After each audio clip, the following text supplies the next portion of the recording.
Terima kasih buat pengorbanan-Mu Tuhan, buat karya salib-Mu yang sempurna menyelamatkan hidup kami Tuhan. Kami mau katakan bahwa kami bangga punya Yesus. Kau segalanya dalam hidup kami Tuhan. Kau juru selamat dalam hidup kami Tuhan. Kami bersyukur.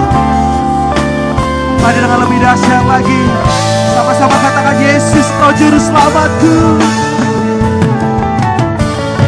Yesus Engkau juru selamatku, dalam janji-Mu kemenanganku selamanya, selamanya kan ku nyatakan besar setia-Mu Tuhan. Yesus Engkau, Yesus Engkau juru selamatku, dalam janji-Mu kemenanganku selamanya kan ku nyatakan besar setia-Mu Tuhan di hidupku.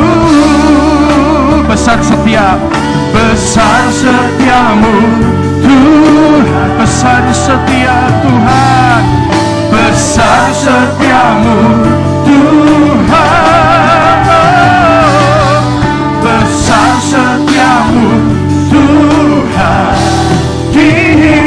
Mari beri tepuk tangan kepada Dia, Tuhan kita. Sembah, mari bersyukur kepada Dia.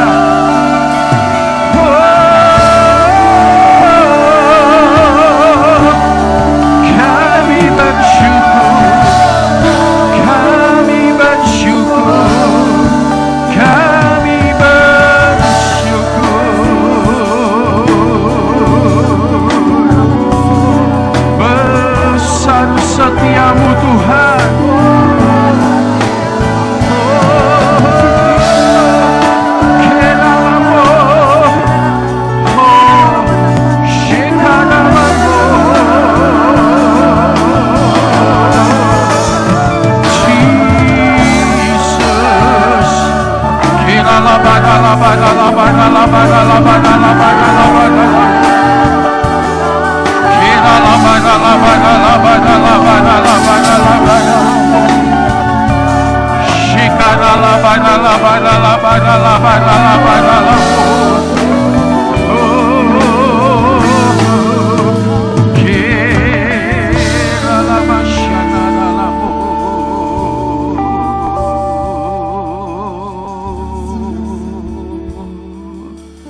sekali lagi katakan, Yesus Engkau juru selamatku. Katakan, Yesus Engkau juru selamatku, dalam janji-Mu kemenanganku selamanya kan ku nyatakan besar setia-Mu Tuhan. Yesus Engkau juru selamat, Yesus Engkau juru selamat. Oh Lord Jesus, we love You Lord.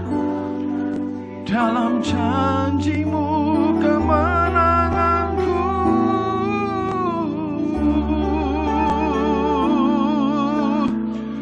Oh, sekali lagi bersama-sama, besar setia-Mu Tuhan. Oh Yesus, Engkau juru selamatku, dalam hidup kami kemenanganku selamanya kan ku nyatakan besar setia-Mu Tuhan. Besar, terima kebaikan Tuhan. Besar setia-Mu Tuhan, besar, besar setia-Mu Tuhan di hidupku.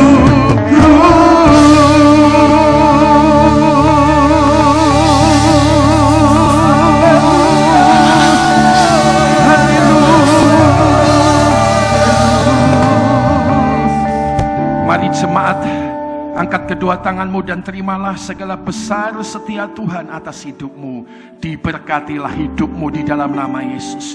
Diberkati keluargamu, diberkati pekerjaanmu, diberkati rencana-rencanamu, diberkati jalan keluar dalam kehidupanmu. Rohanimu bertumbuh mengasihi Tuhan. Sebab kita menerima segala kebaikannya hanya di dalam nama Yesus. Kami siapkan hidup kami untuk terima berkat firman-Mu. Berbicaralah kepada kami sebab kami siap mendengar. Hanya dalam nama Yesus Kristus kami ucap syukur. Berdoa kita beri tepuk tangan kepada Dia Tuhan Yesus kita. Bersama katakan amin. Puji Tuhan. Silakan duduk saudara sekalian. Saya tahu hari ini Anda orang yang diberkati oleh Tuhan. Amin. Yesus mengasihi Anda, memberikan Anda kekuatan dan kesehatan sehingga Anda bisa datang ke rumah Tuhan di dalam segala kebaikannya. Dan tentunya selamat pagi, shalom, damai sejahtera Tuhan ada dalam hidup Anda. Akan belajar saudara sekalian tentang bagaimana kita bisa menjadi pahlawan doa. Pahlawan doa. Sekali lagi, bulan November adalah bulan doa. Saudara sekalian, sudah beberapa tahun ini kita dedikasikan November sebagai bulan doa. Dan saudara sekalian ketika merenungkan tentang perkara ini, Tuhan mengingatkan kepada saya, minggu depan 10 November, Indonesia punya perayaan khusus yaitu Hari Pahlawan.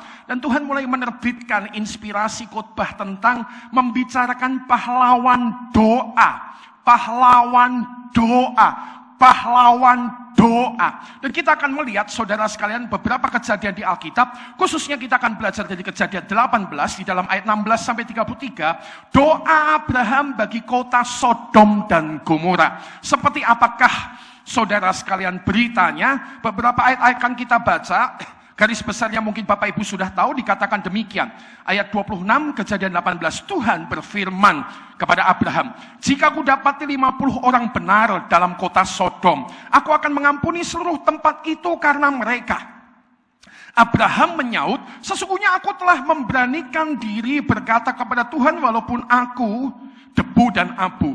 Sekiranya kurang 5 orang dari ke-50 orang benar itu, apakah engkau Tuhan akan memusnahkan seluruh kota itu karena yang 5 itu? Firman-Nya, aku tidak memusnahkannya jika aku dapati 45 di sana.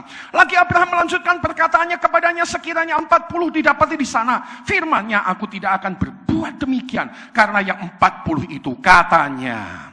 Janganlah kiranya Tuhan murka. Kalau aku berkata sekali lagi, sekiranya 30 didapati di sana. Firman-Nya, aku tidak akan berbuat demikian jika aku dapati 30 di sana. Saudara, ini kisah doa Abraham mempertahankan, membela kota Sodom dan Gomora di hadapan Tuhan sebelum Tuhan turun tangan menghancurkan Sodom dan Gomora.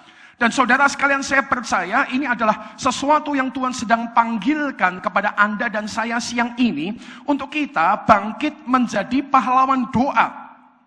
Pahlawan doa, saya sedang bicara atau Tuhan pengen ngajar kita hari ini bukan sebuah doa yang umum yang hanya komunikasi dengan Tuhan. Tapi dibutuhkan satu kapasitas khusus hari ini. Dan Tuhan rindu memanggil Anda dan saya untuk saudara sekalian menjadi pahlawan doa. Menjadi pahlawan doa, saudara. Dan untuk itu, saudara, kita bisa belajar sebentar dari kehidupan Abraham yang mendoakan Sodom dan Gomora. Dan kita juga nanti bisa belajar dari kehidupan Musa yang mendoakan Israel di hadapan Tuhan. Telah menjadi pahlawan-pahlawan doa di hadapan Tuhan. Nah, saudara, mengapa ini menjadi sebuah isu penting siang ini? Indonesia sedang membutuhkan doa-doa Anda lebih lagi. Yang nangkep katakan amin, saudara sekalian. Indonesia sedang butuh doa kita lebih lagi. Setelah Lombok digoncang gempa, kita tahu ada Palu, Sigi, Donggala, lalu kita tahu ada Situ Bondo. Kemarin malam Ibu Liana mendapatkan kiriman, bahkan tadi pagi masih kiriman WA, permohonan doa dari Mamasa, betul ya, Sulawesi Utara. Pagi ini saja mereka sudah mengalami 5 kali gempa. Semua orang sudah mulai keluar di halaman rumah dan tidak masuk di rumah. Pagi ini saja, sementara Anda sedang duduk di tempat ini, mereka sedang goncang-goncang semua. Mamasa, Padang Sumbar tadi malam kena saudara sekalian banjir bandang. Sementara Anda sedang duduk baik-baik di tempat ini, Indonesia beberapa tempat sedang mengalami masalah. Nah tadi pagi ketika saya bangun pagi, saudara sekalian saya melihat kiriman Facebook seseorang dan barusan saya cari dan saya tambahkan dalam presentasi siang hari ini. Tadi pagi nggak ada presentasi ini ya. Ini yang saya lihat. Indonesia mengalami gempa dari tahun 73 sampai 2013, selama 40 tahun. Indonesia itu ada di Ring of Fire, saudara. Jadi kita udah tahu fakta besarnya. Indonesia itu ada di cincin api Pasifik. Artinya termasuk salah satu daerah yang paling aktif. Nah tadi pagi yang membuat saya lebih mikir adalah begini, ini peta, kalau Anda bisa lihat ya itu peta, saudara, Indonesia. Dan titik-titik itu menggambarkan, di sini agak gelap ya, titik-titik itu menggambarkan berapa banyak kejadian gempa selama 40 tahun di Indonesia. Ya, kalau di gambar yang jelas, kalau saya lihat titik-titiknya itu banyak. Ini kayak tumor, banyak sekali. Dan khususnya kalau Anda bisa lihat petanya ya, atau nanti Anda tulis riwayat gempa atau peta riwayat gempa di Indonesia. Peta riwayat gempa di Indonesia, saudara, itu di Pulau Jawa itu titiknya rapat, saudara. Kalau Anda mau tidak kena gempa cuma satu pulau di gambar itu, Kalimantan. Jadi yang tidak mau gempa pindah ke Kalimantan. Kalimantan nggak ada titiknya, cuma 1-2 titik. Jadi titik-titik yang hitam rapat itu apalagi Jawa, halo? Itu di bawah kan Pulau Jawa. Titik-titiknya itu sangat rapat. Sangat rapat. Saudara sekalian, ini nggak bisa ditangani sembarangan. Ini bukan hanya sekedar masalah kemarin ada orang komplain di mana itu di medsos tentang kenapa pemerintah tidak bisa memprediksi gempa. Gempa itu nggak bisa diprediksi. Gempa itu hanya bisa dialami. Tsunami bisa diprediksi, gempa itu nggak bisa diprediksi ya. Jadi ada seorang wanita yang ngamuk-ngamuk di medsos, gimana toh pemerintah kok kelihatannya bodoh banget nggak bisa memprediksi gempa. Pemerintah itu kan manusia ya, terbatas, permintaannya mustahil. Dan saudara sekalian, ini saja sudah cukup menjadi alasan untuk bangkit menjadi pendoa, pahlawan doa yang mempertahankan ya. Kalau Anda lihat ini nanti peta riwayat gempa, jadi bukan sejarah ya, riwayat gempa di Indonesia. Lalu coba Anda besarkan, tak cari Solo Tigo, itu ketutupan sama titik gempa, saudara sekalian. Jadi sebetulnya kita ini nggak aman-aman bener. Aman-aman bener ini karena merbabu ini masih diem-diem, saudara sekalian. Tapi merbabu itu terkoneksi dengan Merapi di sebelahnya yang 3 tahun sekali selalu jeblok, 3 tahun sekali. Merapi aktif 3 tahun sekali. Saudara sekalian, ini saja sebetulnya sudah cukup membuat kita ini memikirkan bagaimana bangkit menjadi pahlawan doa, saudara sekalian. Saudara sekalian, dengan sungguh saya memberitakan lagi, Indonesia butuh pahlawan doa. Yang nangkep katakan amin. Dan pahlawan doa itu adalah Anda, saya, yang tentunya bersedia. Yang bersedia katakan amin. Nah hari ini bagaimana kita bisa bertumbuh menjadi pahlawan doa. Bukan cuma doa tok loh. Doa makan pagi, makan siang, makan malam. Doa mau berangkat kerja, mau bobok malam. Udah lewat. Cerita itu udah lewat. Kalau Anda doanya masih gitu-gitu aja, saya kasih tahu, lewat. Harus lewat. Ini Tuhan sedang menyerukan suara trompet keras. Siap-siap pahlawannya Tuhan. Di Gedung Sinode Salatiga tanggal 2-4 ini ada pameran dunia Alkitab. Yang punya anak sama cucu, hari ini hari terakhir. Bahwa anak-anakmu ngelihat di Sinode pameran dunia Alkitab. Salah satu yang paling sering di dunia Alkitab adalah ada trompet khusus dari tanduk kambing namanya shofar. Kalau dibunyikan,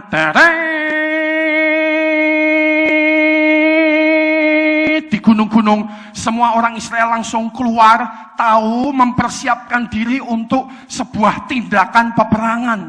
Saudara sekalian, saya merasa secara rohani Tuhan sedang menerompetkan itu. Dedet Lombok, dedet net Palu, net Situbondo, net Mamasa, net Padang. Ini sedang teriakan keras dibunyikan. Siapa yang akan membela bangsa ini? Siapa yang akan membela orang-orang saudara yang ada di bangsa kita dan bahkan membela diri kita sendiri di hadapan Tuhan? Kalau kita tidak berkeputusan bangkit menjadi pahlawan doa. Aku kasih tahu, Tuhan sedang panggil kita. Yang setuju ngerti katakan amin. Gimana caranya bisa bangkit jadi pahlawan doa? Satu, hubungan yang lebih mendalam dengan Tuhan. Hubungan yang mendalam dengan Tuhan. Tidak ada pahlawan doa tanpa hubungan yang mendalam dengan Tuhan.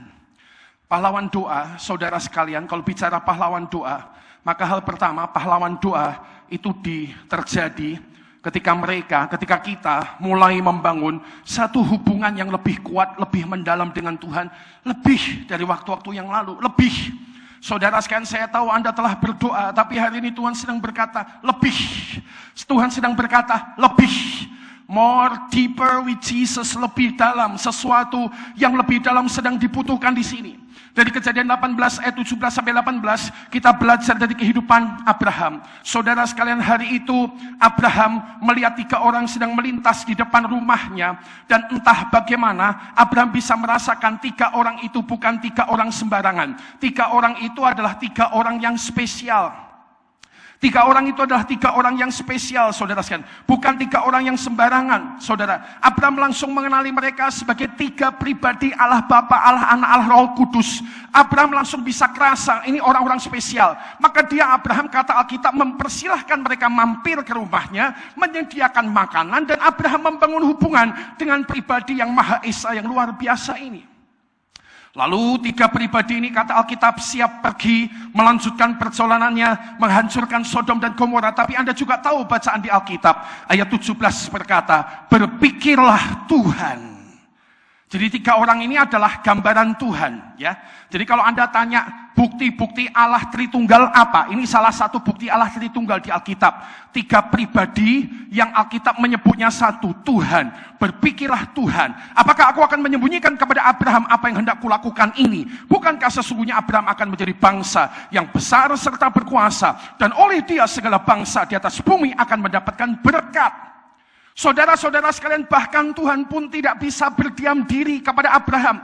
Bahkan ketika Tuhan hendak punya sebuah planning, rencana dikerjakan, Tuhan tidak bisa tutup mulut kepada Abraham. Kenapa? Jawabannya simple saja. Karena Abraham adalah sahabatnya Allah. Yakobus pasal 2 ayat 23 menyebutkan Abraham adalah sahabatnya Allah. Abraham adalah orang dekatnya Allah. Jadi Allah mau melakukan sesuatu nggak enak. Allah mau melakukan sesuatu nggak enak kalau nggak bicara sama sahabatnya ini. Saudara sekalian, itulah sebabnya Abraham kemudian bisa menanggapi kerinduan Tuhan dan menjadi pahlawan doa, merantai, berdiri menjadi perantara, maksud saya, di antara Tuhan dengan Sodom dan Gomora, berdiri menaikkan doa yang nanti kita lihat doanya sangat berani, sebab dia adalah sahabatnya Allah. Catat baik-baik, tidak ada pahlawan doa tanpa kedalaman hubungan dengan Tuhan. Tidak ada pahlawan doa tanpa kedalaman hubungan dengan Tuhan. Sahabat Allah lah yang mampu menjadi pahlawan doa. Dan itu bisa terjadi hidup Anda, hidup saya, jika kita bertumbuh menjadi sahabat Allah. Contoh lain, Alkitab menceritakan tentang Musa, sahabat Allah. Dan Musa, sahabat Allah inilah yang kalau nanti kita belajar di Alkitab bisa menjadi pahlawan doa, bisa mempertahankan orang Israel di hadapan Tuhan. Kesaksian Alkitab dalam Keluaran 33 ayat 11a berkata, dan Tuhan berbicara kepada Musa dengan berhadapan muka, seperti seorang berbicara kepada temannya. Kemudian kembalilah Musa ke perkemahan. Alkitab mencatat, Musa kalau doa spesial banget. Kalau Tuhan, saudara, mau bicara sama Musa, saudara sekalian, kalau Tuhan bicara sama orang Israel, itu dari jauh. Omongannya keras, kata Alkitab, didengar sama orang-orang Israel kayak guntur, keras. Tapi tiap kali Tuhan mau bicara sama Musa, Musa jalan masuk ke kemah pertemuan, lalu Alkitab bilang secara kasat mata itu awan kemuliaan Tuhan turun di atas kemah, lalu Musa omong-omong sama Tuhan. Omong-omongnya seperti seorang berbicara kepada temannya. Di panggilan pahlawan doa hari ini, saudara sekalian, ini waktunya kita melewati semua boundaries, halangan kita. Yang selama ini cuma hanya menyediakan waktu doa makan pagi, siang, sore, doa pagi mau ke kantor, doa malam kalau mau tidur. Ini boundariesnya harus dilewati. Halangannya harus dilewati. Komitmennya harus ditingkatkan. Komitmennya harus ditambahkan. Saudara sekalian, dan kita perlu bertumbuh. Sekali lagi, kuotasinya. Tidak ada pahlawan doa tanpa kedalaman hubungan dengan Tuhan. Nah, sekarang saudara sekalian, bagaimana memastikan kita bisa bertumbuh menjadi pahlawan atau sahabat Allah maksud saya. Bagaimana kita bisa menjadi sahabat Allah? Simple ya. Siap-siap. Saudara, saya cuma bagi poin-poin simple. Mau jadi sahabatnya Allah, poin simple pertama, semua sahabat itu menyediakan hal sederhana, ya. Sekali lagi, kalau Anda mau bangun hubungan, menjadi sahabat dengan anak Anda, menjadi sahabat dengan istri Anda, menjadi sahabat dengan teman-teman Anda cuma perlu investasi satu hal utama. Namanya investasi waktu. Simple tapi penting. Waktu. Semua orang yang berpikir bertumbuh menjadi sahabat Allah, dia tahu bahwa dia harus investasi waktu. Waktu itu hal paling sederhana dan paling logis yang dia persembahkan kepada Tuhan. Mau pagi kah, mau siang kah, mau sore malam kah, waktu. Mari saya tunjukkan contoh-contoh sederhana di hidup keluarga kita.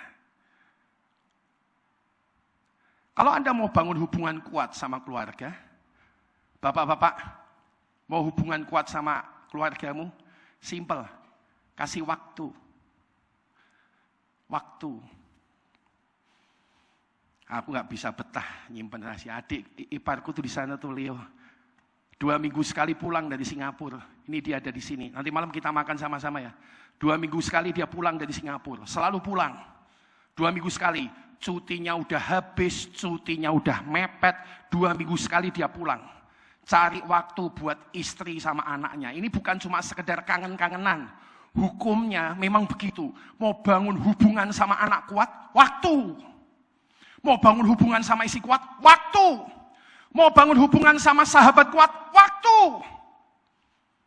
Saya tahu teman saya di sini, Hani, teman SMP saya. Dia punya koneksi dengan Timothy Aurora, masih di Singapura, Hani. Timothy Aurora teman saya, sahabatnya Hani dengan Senli, adik ipar saya tadi pagi yang kebaktian. Dia kerjanya, basisnya di Singapura, perginya mungkin udah Eropa, Amerika, kerja di minyak. Tapi tiap kali pulang ke Indonesia, Salatiga, Hani ini pasti akan kumpul sama Timothy Aurora, betul nggak? Sama Senli. Kuncinya apa? Kasih waktu. Waktu, Pak. Waktu, Bu. Waktu. Gak usah teori banyak-banyak. Ini bukan uang. Waktu. Just duduk 1 jam, 2 jam. Minum kopi bersama. Bicara sama sahabat. Itu sahabat. Waktu. Aduh. Dan kita kurang waktu, Den. Kalau pulang kontak saya minum kopi dulu. Itu pemain keyboardnya sahabat saya sejak 20 tahun lalu. Saudara, semua sahabat ngerti. Semua orang yang bangun hubungan ngerti. Waktu adalah satu bagian yang simple yang dapat dipersembahkan kepada orang-orang yang kepadanya kita mau bangun sahabat. Jadi kalau Anda berkata aku mau bersahabat, tapi kamu tidak beri waktu, kamu pembohong besar. Belum pernah dengar pendeta ngomong gitu ya. Ini mimbarnya hampir tak angkat nih sosial. Semangat aku tambah lama. Waktu, simple. Jadi kalau mau ngomong sahabat sama Tuhan, waktu. Nah, saya belajar dari hidup saya bisa orang yang melayani sepanjang 40 sekian tahun saya berumur.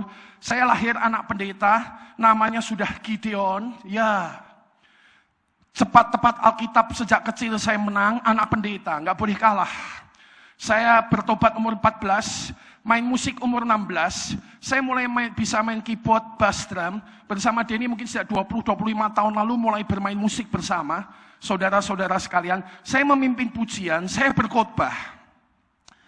Tapi kalau bicara sahabat Allah, kayaknya saya harus mengaku jujur. Mungkin paling tidak itu baru terjadi 18 tahun lalu.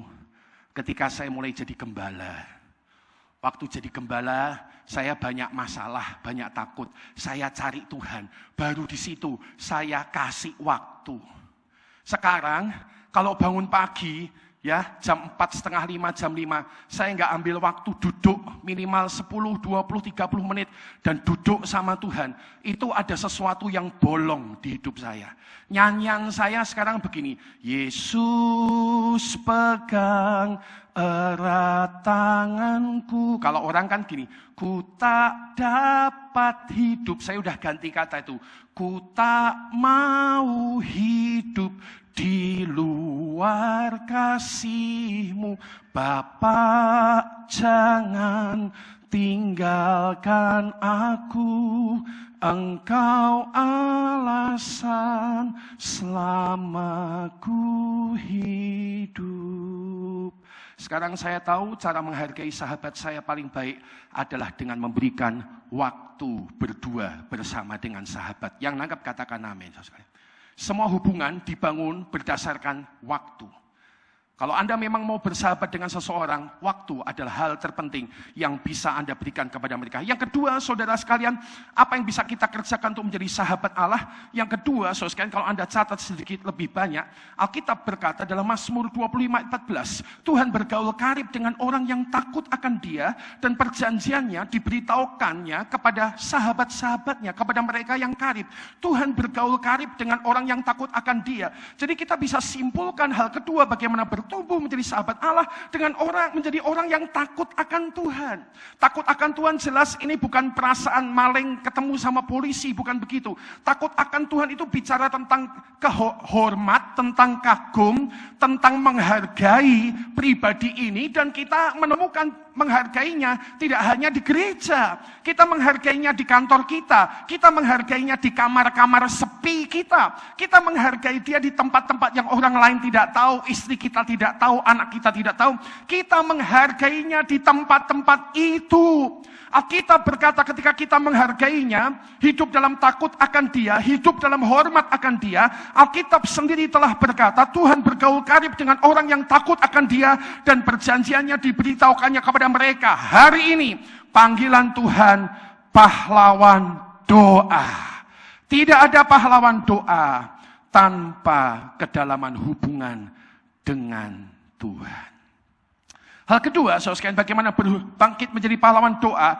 Hal sederhana yang bisa kita belajar kedua adalah tentang kesediaan untuk mengorbankan diri. Pahlawan-pahlawan doa punya ciri, yaitu kedua, kesediaan mengorbankan diri. Berhenti sebentar, ingat 10 November, Hari Pahlawan Indonesia. Apa ciri paling kental di hidup pahlawan? Satu saja. Pahlawan mengorbankan dirinya sendiri. Pahlawan yang dikenal atau tidak dikenal, pahlawan yang tercatat dalam sejarah atau tidak tercatat dalam sejarah, adalah, saudara sekalian, orang-orang yang jelas mengorbankan dirinya, kepentingannya sendiri. Ini yang dapat kita belajar sebentar dari dalam Alkitab. September lalu, saudara sekalian, anak sepupu saya, Pendeta Rubin Adi Abraham di Bandung menikah. Saudara sekalian, semua keluarga saya besar kumpul. Kecuali saya dengan istri, karena Liana barusan operasi. Di perkumpulan besar keluarga kami September lalu, om saya dari papa. Jadi papa saya itu 9 bersaudara, 5 pendeta, yang 4 ini majelis-majelis. Om saya yang nomor 5 mengeluarkan buku sejarah keluarga. Supaya jadi bacaan buat cucu dan cicit di keluarga besar kami. Jadi sementara kumpul, dia bagi buku sejarah keluarga itu. Dan ketika kemarin buku itu dibawa sama saya membaca tentang keluarga saya dan saya lebih paham. Cerita itu pernah diceritakan dari mulut ke telinga. Bukan mulut ke mulut, jorok sekalian ya kalau mulut ke mulut ya. Cerita tentang kepahlawanan di keluarga pernah diceritakan dari mulut ke telinga anak-anak, tapi ini sekarang ditulis, lebih paham saya. Ternyata saya punya kakek di Kalimantan, Pangkalan Bun, namanya Li Xian Beng. Satu kali karena peperangan dia pindah dari Pangkalan Bun ke kampung namanya Nangabulik, 3 jam perjalanan. Pak Hari Nugroho di situ dolannya ke Nangabulik hampir tiap bulan ya, saudara sekalian. Saudara-saudara sekalian, dan satu kali mungkin sekitar tahun 1949-an ketika Belanda coba kembali menguasai Indonesia, mereka pakai kedok menjadi sekutu, tapi mereka turun karena Indonesia dulu dijajah Belanda. Mereka pengen kembali supaya bisa menguasai Indonesia. Jadi mereka kemudian merangsek masuk-masuk sampai ke pedalaman, ngejar-ngejar orang-orang nasionalis. Termasuk ada satu tentara nasionalis ini dikejar, saudara-saudara sekalian, sampai pas di kampung Nangabulik, saudara sekalian, mau dibunuh. Lalu orang ini lari rupanya ke halaman rumah kakek saya Li Xian Beng itu.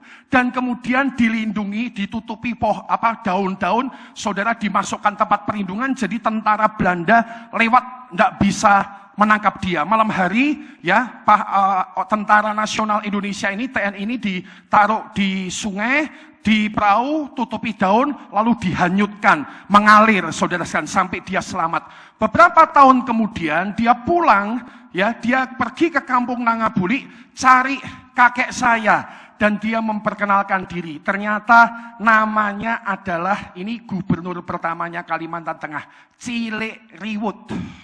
Kalau Anda pergi ke Pangkalan Bun, Anda akan mendarat di bandara, ya Pak Hari Nugroho, Bandara Cilik Riwut. Ini gubernur pertamanya Kalimantan. Sejak itu mereka bersahabat, ya, Cilik Riwut sahabat sama kakek saya Li Xian Beng ini, saudara sekalian.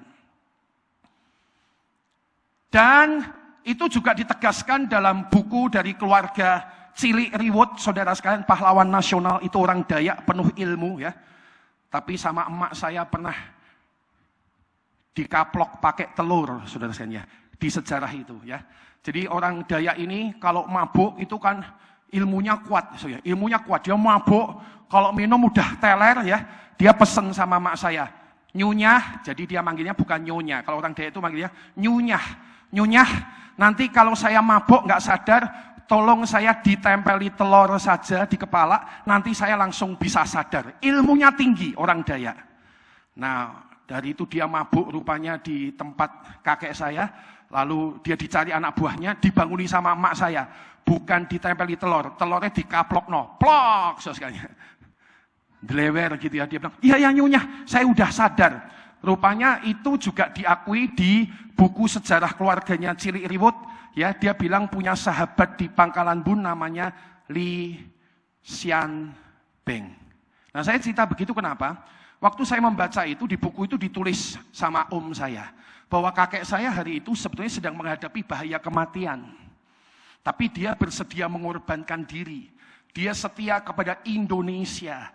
Dia membela Tentara Nasional Indonesia. Disembunyikan walaupun nyawa adalah taruhannya. Dia tidak pernah tahu bahwa ini orang penting nanti jadi gubernur nomor 1 ya, Kalimantan Tengah, Cilik Riwut. Dia tidak pernah tahu. Dia hanya tahu Indonesia harus dibela, Indonesia harus dipertahankan, Indonesia harus merdeka. Ini Tentara Nasional Indonesia yang dibela mati-matian, mengorbankan diri. Saudara sekalian, semua pahlawan ya, kalau Anda mungkin punya cerita tentang kakek buyut Anda, saudara sekalian, mungkin ada sejarah-sejarah seperti ini di keluarga Anda. Dan Anda bisa memastikan, satu hal saja para pahlawan di keluarga kita yang berhubungan dengan kemerdekaan Indonesia, ciri utama mereka salah satu, kesediaan mengorbankan diri. Dari Kejadian 18 dalam ayat 27 dan ayat 30, ini bisa kita lihat dari hidupnya Abraham. Alkitab berkata, saudara sekalian, dalam ayat 27, Abraham berdoa kepada Tuhan bagi Sodom Gomora. Abraham mendoakan demikian. Abraham menyaut, sesungguhnya aku telah memberanikan diri berkata kepada Tuhan, walaupun aku debu dan abu. Abraham sadar siapa dia, debu dan abu. Tapi dia tidak bisa tutup mulut. Dia harus bicara. Dia harus membela Sodom Gomora. Khususnya dia harus membela Nuh, saudaranya, keponakannya, dan keluarganya yang ada di sana. Jadi pun itu beresiko, Abraham mendoakannya. Ayat 30 kata Abraham lagi, ya yang merah-merah itu, janganlah kiranya Tuhan murka kalau aku berkata sekali lagi, sekiranya 30 didapat di sana. Firman Tuhan, aku tidak akan berbuat demikian jika aku dapati 30 di sana. Apa yang dikerjakan? Abraham sedang merendahkan diri. Abraham sedang mundok-mundok, bahasa orang Jawa. Abraham sedang ngomong, Tuhan jangan ngamuk ya Tuhan, jangan marah ya Tuhan, kalau aku ngomong lagi dalam doaku mempertahankan Sodom dan Gomora. Abraham tahu ia menghadapi resiko kemarahan Tuhan, namun ia siap mengorbankan dirinya. Pahlawan doa punya kesediaan mengorbankan dirinya. Contoh lain Alkitab yaitu Musa menunjukkan Musa pun siap korban dirinya. Dalam Keluaran 32 ayat 31 sampai 32 inilah katanya, orang Israel telah berbuat dosa membangun patung anak lembu emas dan menyembahnya, membuat Tuhan sakit hati dan marah.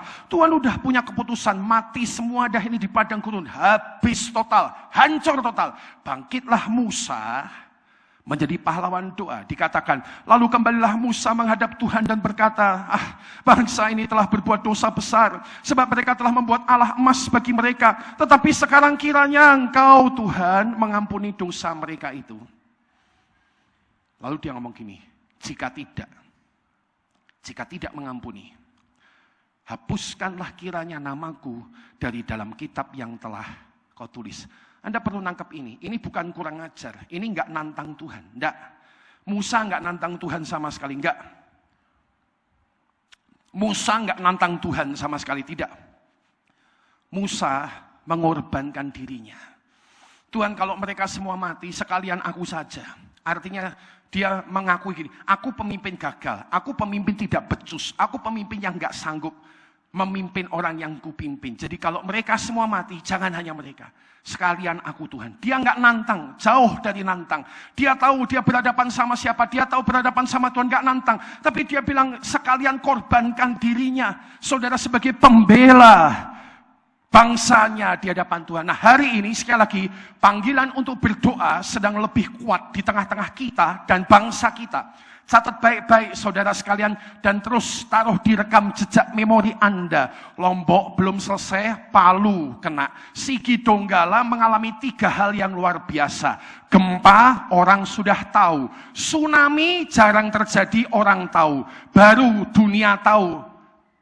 Fenomena alam ketiga namanya likuifaksi. Lisa Papilaya, pendeta kita yang di Semarang, sama beberapa teman berangkat ke Palu, mereka ketemu patung Petobo untuk menggambarkan fenomena likuifaksi di mana tanah bergerak. Kan? Dia ngomong begini, orang serumah sama orangnya seperti di blender, diputer di dalam lumpur sama air untuk kemudian hilang. Lisa Papilaya berdiri di tanah Petobo yang kira-kira ada 1.500 orang masih di bawah tanah dalam keadaan sudah mati selama berbulan-bulan ini.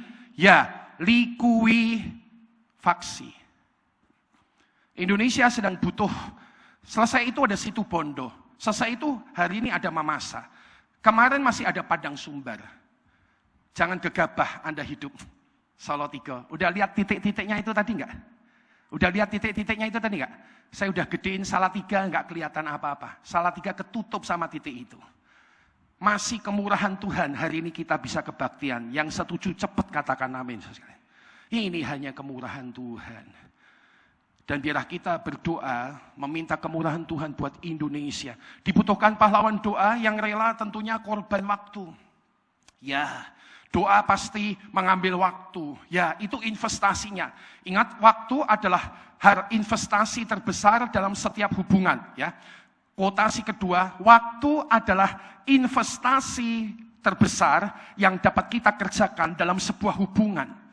Dan memberi waktulah para pahlawan doa rela melakukannya. Memberikan tenaga, ya. Memberikan komitmen doa, jelas. Saudara sekalian pahlawan-pahlawan doa, mengorbankan apa yang bisa dikorbankan demi melihat saudara sekalian jawaban-jawaban doa terjadi. Karena itu saya mengundang Anda minimal bulan inilah November Sabtu jam 10 sampai 11.30 ya. Ini kata yang saya pakai. Anda menginvestasi, jadi bukan menyisihkan. Orang menyisihkan tuh gini, kalau dia punya, dia kasih, dia sisihkan. Tapi kalau investasi, dia mungkin tidak punya, tapi dia sengaja taruh di sana. Gua harus sembahyang, saya harus berdoa. Investasi, beda dengan menyisihkan. Sengaja, investasi itu sengaja dilakukan. Buahnya kapan? Belum tentu besok. Mungkin 5 tahun, 10 tahun. Tapi Anda telah masukkan investasi Anda. Anda telah masuk dalam doanya. Anda telah hadir di dalam doanya. Anda telah berjuang dalam doanya. Investasi Anda diberikan sebagai pahlawan doa. Nomor 3, paling akhir, saudara sekalian, bagaimana bertumbuh menjadi pahlawan doa. Itu terjadi ketika kita punya hidup orientasinya adalah kemuliaan nama Tuhan. Sekali lagi, saudara sekalian menjadi pahlawan doa itu bagaimana? Yang pertama, saudara sekalian, tidak ada pahlawan doa tanpa kedalaman hubungan dengan Tuhan. Yang kedua, pahlawan doa mengorbankan saudara sekalian dirinya bagi kepentingan-kepentingan yang lebih besar daripada dirinya. Yang ketiga, pahlawan doa punya orientasi atau arah hidup, fokus hidup tentang memuliakan Tuhan dengan segala hal yang bisa dia kerjakan dalam hidupnya. Dalam Kejadian 18 ayat 24-25, Abraham berdoa kepada Tuhan. Sekali lagi doa yang mungkin sudah kita tahu, tapi biarlah mewarnai hidup kita kembali hari ini. Bagaimana Tuhan sekiranya ada 50 orang benar dalam kota itu, apakah engkau Tuhan akan melenyapkan tempat itu dan tidakkah engkau mengampuninya karena ke-50 orang benar yang ada di dalamnya itu. Ayat 25, Abraham bilang, sekali ya, jauhlah kiranya daripadamu untuk berbuat demikian ya Tuhan, membunuh orang benar bersama-sama dengan orang fasik, sehingga orang benar itu seolah-olah sama dengan orang fasik. 2, jauhlah kiranya yang demikian. Lagi dia ulang itu, jauhlah kiranya yang demikian daripadamu. Lalu untuk ketiga kalinya dia berkata sama Tuhan, masakan hakim segenap bumi tidak menghukum dengan adil? Kalau direnungkan, Abraham ini sedang coba bicara sama Tuhan. Tuhan, jangan sampailah kemuliaanmu itu dirusak. Kira-kira apa kata orang Tuhan nanti? Tuhan menghukum orang benar bersama dengan orang yang bersalah. Tuhan tidak membedakan. Nanti orang ngomong engkau bukan hakim yang baik. Makanya Abraham orientasinya itu betul ya. Dia pengen Tuhan itu tetap mulia, dan dari situlah dia lahir sebagai pahlawan doa yang memperjuangkan kebaikan lewat doa-doanya bagi kemuliaan nama Tuhan. Bayangan saya hari ini yang dapat kita lakukan, kita bisa berdoa begini, Tuhan, bermurah hatilah pada Indonesia. Biar Indonesia mengenal kebaikan-Mu. Biar Indonesia mengenal kemuliaan-Mu ya Tuhan. Biar Indonesia merasakan kasih setia-Mu, kemurahan-Mu.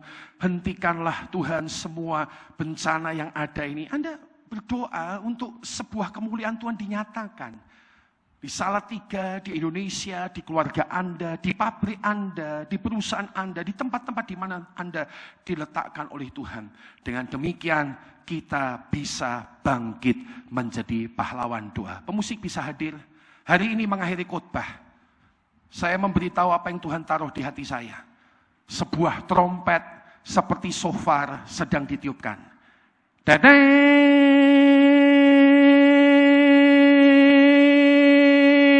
Kalau Anda lihat shofar, Anda buka YouTube tentang shofar, tiupan itu tidak kurang dari 1 menit lebih. Sebuah teriakan yang diserukan dari lembah ke lembah untuk mempersiapkan pahlawan-pahlawan Tuhan maju dalam peperangan. Kiranya Anda menjadi pahlawan doa yang menjawab kerinduan Tuhan.